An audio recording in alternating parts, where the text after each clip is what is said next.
Which costs will necessarily fall continuously as output increases? Let's see. Average fixed costs. Okay. Spoiler, that's the answer. That must be the answer, right? Which costs will necessarily, so necessarily means must, which costs must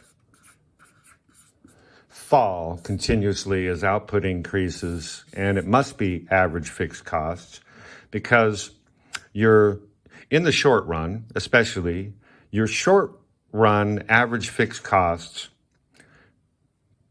just continue to fall as you know, output is just quantity. Here's a 0 for Cambridge.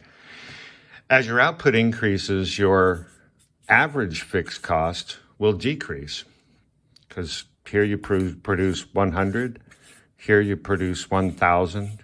So your average fixed cost will continually decrease, definitely in the short run.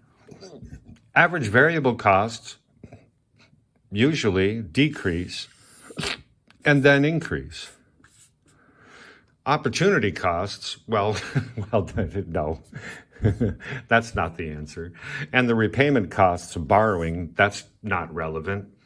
Your repayment costs of borrowing are fixed costs, and they won't fall continuously as your output increases. Maybe if they said your average per unit cost of borrowing would fall continuously, maybe, but they don't. So the answer for 13 is definitely A. Wow, this looks awful. Can you read the next one? I can't.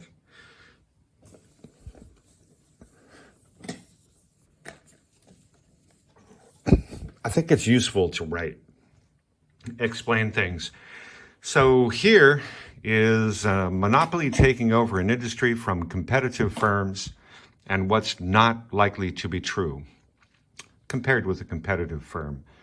I think this is also the same as a paper 11 question. Not likely to be true. Yes, but not likely to be true. It is likely to be true that a monopoly will earn a higher rate of profit. That's monopolies have price power. They can choose a price or quantity, so they usually maximize their profit. Monopoly will gain a greater share of the market. Well, no, because monopoly will produce a lower quantity. And if it's a monopoly, then they have the whole market. And C, a monopoly will offer a wider choice to the consumer. I think that's not likely to be true, because a monopoly controls their market. They can offer few choices to the consumers, and they're a monopoly, so they can still sell for a high price. I think the answer is C. Will the monopoly operate on a larger scale of production? No. And here's for B and D, here's a monopoly. Here's our demand curve and our supply curve, which is marginal cost. That's a secret. I think I said that before. Demand, here's marginal revenue. And the monopoly can choose this point where marginal revenue equals marginal cost. They can choose this quantity, and they can choose a higher price and earn higher profits. That's the golden rule: produce where marginal revenue equals marginal cost to earn higher profits.